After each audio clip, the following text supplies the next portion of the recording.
ਅੱਜ ਮੈਂ ਤੁਹਾਡੇ ਨਾਲ ਚਰਚਾ ਕਰਨਾ ਚਾਹੁੰਦਾ ਹਾਂ ਆਨੰਦ ਮੈਰਿਜ ਐਕਟ ਦੀ। ਪਿਛਲੇ ਦਿਨੀ ਭਗਵੰਤ ਸਿੰਘ ਮਾਨ ਨੇ ਇੱਕ ਬਿਆਨ ਦਿੱਤਾ ਕਿ ਇੱਕ ਬਹੁਤ ਵੱਡਾ ਫੈਸਲਾ ਅਸੀਂ ਲੈਣ ਜਾ ਰਹੇ ਹਾਂ, ਪੰਜਾਬ ਦੇ ਵਿੱਚ ਆਨੰਦ ਮੈਰਿਜ ਐਕਟ ਲਾਗੂ ਕਰਾਂਗੇ। ਇਹਦੀ ਅਸਲੀਅਤ ਇਹ ਹੈ ਕਿ ਆਨੰਦ ਮੈਰਿਜ ਐਕਟ ਸਵਾਏ ਰਜਿਸਟ੍ਰੇਸ਼ਨ ਪਰਪਸ ਤੋਂ ਇਹਦੇ ਵਿੱਚ ਹੋਰ ਕੁਝ ਨਹੀਂਗਾ। ਨਾਰਮਲ ਜਿਹੜਾ ਸਾਡੇ ਰੀਤੀ ਰਿਵਾਜ ਸਿੱਖਾਂ ਦੇ ਪੰਜਾਬ ਦੇ ਵਿੱਚ ਜਿਹੜਾ ਆਪਾਂ ਆਨੰਦ ਕਾਰਜ ਕਰਦੇ ਆ, ਇਹ ਸਾਰਾ ਜਿਹੜਾ ਹਿੰਦੂ ਮੈਰਿਜ ਐਕਟ ਹੈ 1955 ਦਾ ਬਣਿਆ ਸਾਡੇ ਦੇਸ਼ ਦੇ ਵਿੱਚ, ਇਹ ਉਹਦੇ ਨਾਲ ਹੀ ਗਵਰਨ ਹੁੰਦਾ ਵਾ। ਸਿਰਫ ਇੱਕ 2012 ਦੇ ਵਿੱਚ ਪਾਰਲੀਮੈਂਟ ਵਿੱਚ ਇੱਕ ਛੋਟੀ ਜਿਹੀ ਅਮੈਂਡਮੈਂਟ ਕੀਤੀ ਗਈ ਸੈਕਸ਼ਨ 6 ਦੀ। ਉਹਦੇ ਵਿੱਚ ਉਹਨਾਂ ਨੇ ਕਿਹਾ ਕਿ ਆਨੰਦ ਕਾਰਜ ਦੀ ਵੀ ਰਜਿਸਟ੍ਰੇਸ਼ਨ ਅਸੀਂ ਅਲਾਉ ਕਰਦੇ ਹਾਂ, ਪਰ ਕਰਾਂਗੇ ਉਸੇ ਹਿੰਦੂ ਮੈਰਿਜ ਐਕਟ 1955 ਦੇ ਤਹਿਤ। ਸੋ ਸਿਰਫ ਇੱਕ ਰਜਿਸਟ੍ਰੇਸ਼ਨ ਦੀ ਆਗਿਆ ਦਿੱਤੀ ਗਈ ਔਰ ਉਸ ਨੂੰ ਨੋਟੀਫਾਈ ਕਰ ਦਿੱਤਾ ਸਾਰੇ ਦੇਸ਼ ਵਿੱਚ। ਮੇਰਾ ਖਿਆਲ ਹੈ ਜਿਹੜੇ ਲੋਕ ਰਜਿਸਟਰ ਕਰਾਉਣਾ ਚਾਹੁੰਦੇ ਨੇ ਆਨੰਦ ਕਾਰਜ ਆਪਣੇ, ਉਹ ਅੱਜ ਵੀ ਪੰਜਾਬ ਦੇ ਵਿੱਚ ਉਹ ਰਜਿਸਟ੍ਰੇਸ਼ਨ ਜਿਹੜੀ ਕਰਾ ਸਕਦੇ ਨੇ। ਜੇ ਅਸਲ ਵਿੱਚ ਆਨੰਦ ਮੈਰਿਜ ਐਕਟ ਤੁਸੀਂ ਬਣਾਉਣਾ ਵਾ ਤੇ ਉਹਦੇ ਲਈ ਫਿਰ ਪਾਰਲੀਮੈਂਟ ਵਿੱਚ ਦੁਬਾਰਾ ਇੱਕ ਪ੍ਰੋਪਰ ਬਿੱਲ ਪੇਸ਼ ਕੀਤਾ ਜਾਣਾ ਪਵੇਗਾ। ਉਹਦੀ ਪ੍ਰੋਪਰ ਸੋਧ ਹੋਵੇਗੀ ਕਾਨੂੰਨ ਦੇ ਵਿੱਚ, ਜਿੱਦਾਂ ਮੁਸਲਮਾਨਾਂ ਦੇ ਕੋਲ ਜਿਹੜਾ ਮੁਸਲਿਮ ਪਰਸਨਲ ਲਾਅ ਦੇ ਤਹਿਤ ਉਹਨਾਂ ਦੇ ਕੋਲ ਇੱਕ ਵੱਖਰਾ ਕਾਨੂੰਨ ਹੈ ਬਕਾਇਦਾ ਇਸ ਦੇਸ਼ ਵਿੱਚ।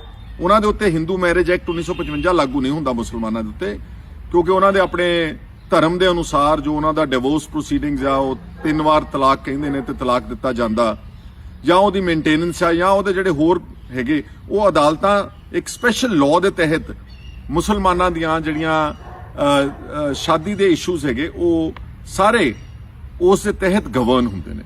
ਲੇਕਿਨ ਸਿੱਖਾਂ ਦਾ ਅੱਜ ਤੱਕ ਕੋਈ ਅਲੱਗਾ ਕਾਨੂੰਨ ਨਹੀਂਗਾ। ਇੱਕ ਵਾਰ 2016 ਦੇ ਵਿੱਚ ਡਾਕਟਰ ਧਰਮਵੀਰ ਗਾਂਧੀ ਜਿਹੜੇ ਮੈਂਬਰ ਪਾਰਲੀਮੈਂਟ ਸੀ ਪਟਿਆਲੇ ਤੋਂ, ਬਹੁਤ ਵਿਦਵਾਨ ਹੋਣਹਾਰ ਔਰ ਇੱਕ ਹਿੰਦੂ ਹੋਣ ਦੇ ਬਾਵਜੂਦ ਸਿੱਖਾਂ ਦੀਆਂ ਭਾਵਨਾਵਾਂ ਨੂੰ ਮੁਕੰਮਲ ਤੌਰ ਤੇ ਸਮਝਦੇ ਹੋਏ ਉਹਨਾਂ ਨੇ ਇੱਕ ਲੋਕ ਸਭਾ ਦੇ ਵਿੱਚ ਬਿੱਲ ਇੰਟਰੋਡਿਊਸ ਕਰਨ ਦੀ ਕੋਸ਼ਿਸ਼ ਕੀਤੀ। ਇਹਨੂੰ ਪ੍ਰਾਈਵੇਟ ਮੈਂਬਰਸ ਬਿੱਲ ਵੀ ਕਹਿ ਦਿੰਦੇ ਨੇ। ਅਗਰ ਇਹ ਬਿੱਲ ਪਾਸ ਹੋਵੇ ਤਾਂ ਫਿਰ ਜਿਹੜਾ ਇਸ ਨੂੰ ਉਹਨਾਂ ਨੇ ਨਾਮ ਦਿੱਤਾ ਸੀ ਦ ਸਿੱਖ ਮੈਰਿਜ ਬਿੱਲ 2016। ਫਿਰ ਇਹਦੇ ਵਿੱਚ ਜਿਹੜੇ ਸਾਡੇ ਸ਼ਾਦੀ ਨੂੰ ਲੈ ਕੇ ਰੀਤੀ ਰਿਵਾਜਾਂ ਨੂੰ ਲੈ ਕੇ ਜਿਹੜੇ ਮੁਕੰਮਲ ਰੈਜ਼ੋਲੂਸ਼ਨ ਹੈ ਉਹਨਾਂ ਦਾ ਹੱਲ ਆ, ਉਹ ਫਿਰ ਅਲੱਗਾ ਕਾਨੂੰਨ ਦੇ ਤਹਿਤ ਹੋ ਸਕਦਾ ਵਾ। ਉਹਦੇ ਚ ਜਿੱਦਾਂ ਮਿਸਾਲ ਦੇ ਤੌਰ ਤੇ restitution of conjugal rights and judicial separation ਜਾਂ ਨਲਿਟੀ ਆਫ ਮੈਰਿਜ, ਜਦੋਂ ਕੋਈ ਡਿਵੋਰਸ ਹੋਣਾ, ਜਿਹੜਾ ਵਿਆਹ ਹੈ ਉਹ ਖਤਮ ਕੀਤਾ ਜਾਣਾ, ਤੇ ਉਹਦਾ ਇੱਕ ਕਾਨੂੰਨ maintenance and custody jurisdiction procedure. ਇਹ ਕਾਫੀ ਅੱਛਾ ਉਹਨਾਂ ਨੇ ਮਿਹਨਤ ਕਰਕੇ ਇੱਕ ਪ੍ਰੋਪਰ ਬੜਾ ਡਿਟੇਲਡ ਬਿੱਲ ਤਿਆਰ ਕੀਤਾ, ਕਿਉਂਕਿ ਪਾਰਲੀਮੈਂਟ ਵਿੱਚ ਇਸ ਤਰ੍ਹਾਂ ਦਾ ਬਿੱਲ ਨੂੰ ਜਦ ਤੱਕ ਕੋਈ ਮੈਜੋਰਿਟੀ ਨਹੀਂ ਹੁੰਦੀ ਉਦੋਂ ਤੱਕ ਇਹ ਬਿੱਲ ਪਾਸ ਨਹੀਂ ਹੋ ਸਕਦਾ। ਇਸ ਕਰਕੇ ਉਹਨਾਂ ਦਾ ਬਿੱਲ ਪਾਸ ਨਹੀਂ ਹੋਇਆ। ਲੇਕਿਨ ਭਗਵੰਤ ਮਾਨ ਵੱਲੋਂ ਸਿੱਖਾਂ ਨੂੰ ਇਹ ਕਹਿਣਾ ਕਿ ਇੱਕ ਬਹੁਤ ਵੱਡਾ ਤੋਹਫਾ ਦੇਣ ਜਾ ਰਿਹਾ ਕਿ ਮੈਂ ਤੁਹਾਨੂੰ ਆਨੰਦ ਮੈਰਿਜ ਐਕਟ ਪੰਜਾਬ ਦੇ ਵਿੱਚ ਲਾਗੂ ਕਰਨ ਜਾ ਰਿਹਾ, ਉਹ ਮਹਿਜ਼ ਰਜਿਸਟ੍ਰੇਸ਼ਨ ਹੈ। ਔਰ ਇਸ ਲਈ ਕੀਤਾ ਭਗਵੰਤ ਮਾਨ ਨੇ ਕਿਉਂਕਿ ਜਿਹੜਾ ਇਹਦਾ ਸੁਪਰੀਮੋ ਹੈ ਅਰਵਿੰਦ ਕੇਜਰੀਵਾਲ, ਤੁਹਾਨੂੰ ਸਭ ਨੂੰ ਅੱਛੀ ਤਰ੍ਹਾਂ ਪਤਾ ਕਿ ਗੁਜਰਾਤ ਤੇ ਹਿਮਾਚਲ ਦੀਆਂ ਇਲੈਕਸ਼ਨਾਂ ਨੂੰ ਮੱਦੇਨਜ਼ਰ ਰੱਖਦੇ ਹਿੰਦੂਆਂ ਦੀ ਵੋਟਾਂ ਲੈਣ ਦੇ ਖਾਤਰ ਉਸਨੇ ਇੱਥੋਂ ਤੱਕ ਗਿਆ ਵਾ ਕਿ ਇਸ ਦੇਸ਼ ਵਿੱਚ ਯੂਨੀਫਾਰਮ ਸਿਵਲ ਕੋਡ ਹੋਣਾ ਚਾਹੀਦਾ। ਮਤਲਬ ਜੇ ਅਗਰ ਕੇਜਰੀਵਾਲ ਦਾ ਵਸ ਚੱਲੇ, ਜਿਹੜਾ ਕਿ ਬੀਜੇਪੀ ਦੇ ਏਜੰਡੇ ਨੂੰ ਫੋਲੋ ਕਰ ਰਿਹਾ, ਉਸ ਹਿਸਾਬ ਨਾਲ ਫਿਰ ਸਾਰੇ ਧਰਮਾਂ ਦਾ ਜਿਹੜੇ ਰੀਤੀ ਰਿਵਾਜ ਭਾਵੇਂ ਕਿਸੇ ਦੇ ਕੋਈ ਅਲੱਗ ਹੋਣ, ਫਿਰ ਸਾਰੇ ਧਰਮਾਂ ਨੂੰ ਇੱਕ ਯੂਨੀਫਾਰਮ ਸਿਵਲ ਕੋਡ ਲਾਗੂ ਹੋਵੇਗਾ। ਉਹਦੇ ਫਿਰ ਮੁਸਲਿਮ ਪਰਸਨਲ ਲਾਅ ਵੀ ਉੱਡ ਜਾਵੇਗਾ।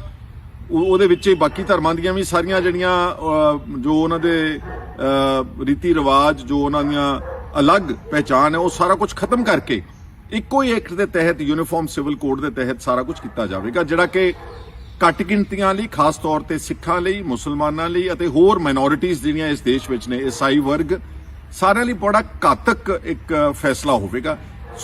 ਅਰਵਿੰਦ ਕੇਜਰੀਵਾਲ ਇਹ ਕਹਿ ਰਿਹਾ ਵਾ ਤੇ ਭਗਵੰਤ ਮਾਨ ਨੂੰ ਮੈਨੂੰ ਲੱਗਦਾ ਥੋੜੀ ਸ਼ਰਮਿੰਦਗੀ ਹੋਣੀ ਕਿ ਮੈਨੂੰ ਪੰਜਾਬ ਦੇ ਵਿੱਚ ਸਿੱਖ ਕੀ ਕਹਿਣਗੇ, ਤੇ ਉਸਨੇ ਕਿਹਾ ਜੀ ਮੈਂ ਆਨੰਦ ਮੈਰਿਜ ਜਿਹੜਾ ਐਕਟ ਹੈ ਉਹ ਲਾਗੂ ਕਰਨ ਜਾ ਰਿਹਾ, ਸਿਰਫ ਰਜਿਸਟ੍ਰੇਸ਼ਨ ਪਰਪਸ ਹੈ।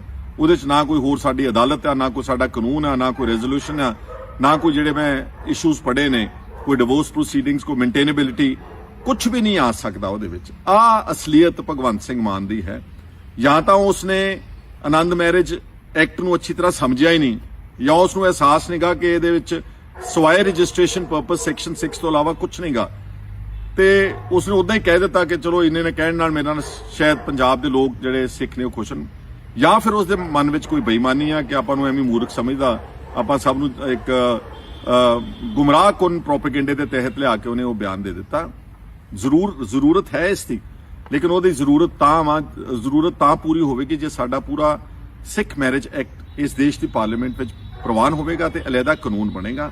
ਔਰ ਇੱਥੇ ਮੈਂ ਥੋੜਾ ਜਿਹਾ ਬਾਦਲ ਦੇ ਟੱਬਰ ਨੂੰ ਗੁਨਾਹਗਾਰ ਸਮਝਦਾ ਵਾਂ, ਕਿਉਂਕਿ ਤੁਹਾਨੂੰ ਯਾਦ ਹੋਵੇਗਾ ਕਿ 1980 ਦੇ ਦਹਾਕੇ ਦੇ ਵਿੱਚ ਇੱਕ ਬਹੁਤ ਵੱਡੀ ਮੂਵਮੈਂਟ ਚਲਾਈ ਸੀ ਉਸ ਵਕਤ ਦੇ ਸ਼੍ਰੋਮਣੀ ਅਕਾਲੀ ਦਲ ਨੇ ਕਿ ਆਰਟੀਕਲ 25 ਜਿਹੜਾ ਕਨਸਟੀਟਿਊਸ਼ਨ ਦਾ, ਉਹਦੇ ਵਿੱਚ ਕਲੌਜ਼ ਸ਼ਾਇਦ 20 ਆ, ਉਹਦੀ ਅਮੈਂਡਮੈਂਟ ਹੋਣੀ ਚਾਹੀਦੀ ਆ ਤਾਂ ਕਿ ਸਿੱਖਾਂ ਨੂੰ ਇੱਕ ਵੱਖਰਾ ਧਰਮ ਮੰਨਿਆ ਜਾਵੇ, ਸਿੱਖਾਂ ਨੂੰ ਇੱਕ ਅਲੱਗਾ ਕੌਮ ਮੰਨਿਆ ਜਾਵੇ, ਕਿਉਂਕਿ ਅੱਜ ਵੀ ਸਾਰੇ ਦੇਸ਼ ਦੇ ਸੰਵਿਧਾਨ ਦੇ ਵਿੱਚ ਹਲੇ ਸਿੱਖ ਹਿੰਦੂ ਧਰਮ ਦਾ ਹਿੱਸਾ ਹੀ ਮੰਨਿਆ ਜਾ ਰਹੇ ਨੇ। ਆਪਾਂ ਜੋ ਮਰਜ਼ੀ ਕਹੀ ਜਾਈਏ, ਔਰ ਇਹ ਮੈਂ ਸਮਝਦਾ ਬੜੀ ਵਾਜਬ ਗੱਲ ਸੀਗੀ, ਕਿਸੇ ਨੂੰ ਕੋਈ ਤਕਲੀਫ ਨਹੀਂ ਹੋਣੀ ਚਾਹੀਦੀ, ਕਿਉਂਕਿ 1699 ਵਿੱਚ ਜਦੋਂ ਗੁਰੂ ਖਾਲਸੇ ਦੀ ਸਿਰਜਣਾ ਕਰ ਦਿੱਤੀ ਗੁਰੂ ਗੋਬਿੰਦ ਸਿੰਘ ਜੀ ਮਹਾਰਾਜ ਨੇ, ਸਾਨੂੰ ਅਲੱਗਾ ਕਰ ਦਿੱਤਾ ਇਨ ਦ ਸੈਂਸ ਕਿ ਸਾਡਾ ਮਰਨਾ ਜੰਮਣਾ, ਸਾਡਾ ਰੀਤੀ ਰਿਵਾਜ, ਉੱਠਣਾ ਬੈਠਣਾ, ਖਾਣਾ ਪਹਿਨਣਾ, ਉਹ ਸਾਰਾ ਜਿਹੜਾ ਇੱਕ ਸੈਪਰੇਟ ਹੈ, ਇੱਕ ਜਿੱਦਾਂ ਸੈਪਰੇਟ ਧਰਮ ਹੁੰਦਾ ਵਾ। ਲੇਕਿਨ ਉਹਦੀ ਪ੍ਰਵਾਨਗੀ ਇਸ ਲਈ ਨਹੀਂ ਮਿਲੀ ਕਿਉਂਕਿ ਬਾਦਲ ਸਾਹਿਬ ਨੂੰ ਬੀਜੇਪੀ ਦੇ ਨਾਲ ਸਮਝੌਤਾ ਹੋ ਗਿਆ ਔਰ ਸਮਝੌਤੇ ਦੇ ਤਹਿਤ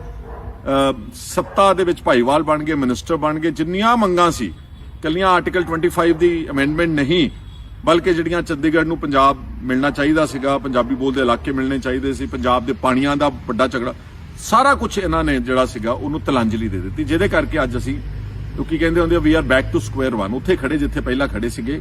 ਪਰ ਆ ਜਿਹੜਾ ਆਨੰਦ ਮੈਰਿਜ ਐਕਟ ਦਾ ਭਗਵੰਤ ਮਾਨ ਨੇ ਗੱਲ ਕਹੀ ਆ, ਇਹਨੂੰ ਕਲੈਰੀਫਾਈ ਕਰਨਾ ਚਾਹੀਦਾ ਕਿ ਮੈਂ ਸਿਰਫ ਰਜਿਸਟ੍ਰੇਸ਼ਨ ਦੀ ਗੱਲ ਕਰ ਰਿਹਾ ਵਾਂ ਜਾਂ ਮੈਂ ਇੱਕ ਪੂਰਾ, ਅਗਰ ਚਾਹੇ ਭਗਵੰਤ ਸਿੰਘ ਮਾਨ ਪੰਜਾਬ ਦੀ ਵਿਧਾਨ ਸਭਾ ਦੇ ਵਿੱਚ ਇੱਕ ਬਕਾਇਦਾ ਰੈਜ਼ੋਲੂਸ਼ਨ ਪਾਸ ਕਰ ਸਕਦਾ ਵਾ ਕਿ ਇੱਕ ਸਾਨੂੰ ਫੁੱਲ ਫਲੈਜਡ ਸਿੱਖ ਮੈਰਿਜ ਐਕਟ ਬਣਾਉਣਾ ਚਾਹੀਦਾ ਵਾ, ਜਿਹਦੇ ਨਾਲ ਇੱਕ ਸਾਡੀ ਅਲੱਗਾ ਪਹਿਚਾਣ ਬਣੇ, ਸਾਡਾ ਅਲੱਗਾ ਕਾਨੂੰਨ ਬਣੇ, ਸਾਡੇ ਲਈ ਅਲੱਗਾ ਅਦਾਲਤਾਂ ਬਣਨ ਤਾਂ ਕਿ ਸਿੱਖਾਂ ਦੀ ਇੱਕ ਵੱਖਰੀ ਪਹਿਚਾਣ ਬਣ ਸਕੇ। ਪਰ ਮੈਨੂੰ ਨਹੀਂ ਲੱਗਦਾ ਕਿ ਕੇਜਰੀਵਾਲ ਦੇ ਹੁੰਦਿਆਂ ਜਿਹੜਾ ਯੂਨੀਫਾਰਮ ਸਿਵਲ ਕੋਡ ਦੀ ਗੱਲ ਕਰ ਰਿਹਾ, ਉਹਨਾਂ ਹਾਲਾਤਾਂ ਵਿੱਚ ਭਗਵੰਤ ਮਾਨ ਵਿੱਚ ਇਹ ਜਾਨ ਹੈ। ਅਗਰ ਉਹ ਰੈਜ਼ੋਲੂਸ਼ਨ ਵਿਧਾਨ ਸਭਾ ਦੇ ਵਿੱਚ ਪਾਸ ਹੋਵੇ ਤਾਂ ਉਹਦਾ ਵਜ਼ਨ ਬਣੇਗਾ, ਦੇਸ਼ ਦੀ ਪਾਰਲੀਮੈਂਟ ਵਿੱਚ ਸਾਡੀਆਂ ਜਜ਼ਬਾਤ ਨੇ ਉੱਥੇ ਪਹੁੰਚਣਗੇ ਕਿ ਸਿੱਖ ਜਿਹੜੇ ਨੇ ਉਹ ਅਲੱਗਾ ਇੱਕ ਆਪਣੇ ਆਨੰਦ ਕਾਰਜ ਦਾ ਐਕਟ ਚਾਹੁੰਦੇ ਨੇ।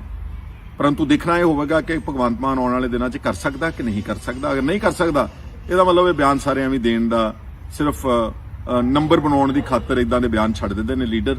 ਇਸ ਕਰਕੇ ਮੈਂ ਅੱਜ ਤੁਹਾਡੇ ਨਾਲ ਆਨੰਦ ਕਾਰਜ ਸਿੱਖ ਮੈਰਿਜ ਐਕਟ ਦੇ ਮੁਤਲਕ ਜਾਣਕਾਰੀ ਤੁਹਾਡੇ ਨਾਲ ਸਾਂਝੀ ਕੀਤੀ ਹੈ। ਅਗਰ ਤੁਹਾਨੂੰ ਲੱਗਦਾ ਕਿ ਮੇਰੀਆਂ ਗੱਲਾਂ ਠੀਕ ਨੇ, ਇਹਨੂੰ ਜ਼ਿਆਦਾ ਸ਼ੇਅਰ ਕਰਨਾ, ਔਰ ਮੈਂ ਹਮੇਸ਼ਾ ਕਹਿੰਦਾ, ਅੱਜ ਵੀ ਕਹਿ ਦੇਣਾ, ਬੋਕਰ ਵਾਲੇ ਕਿਰਪਾ ਕਰਕੇ ਇਸ ਸਾਡੀ ਵੀਡੀਓ ਤੋਂ ਦੂਰ ਰਹਿਣ।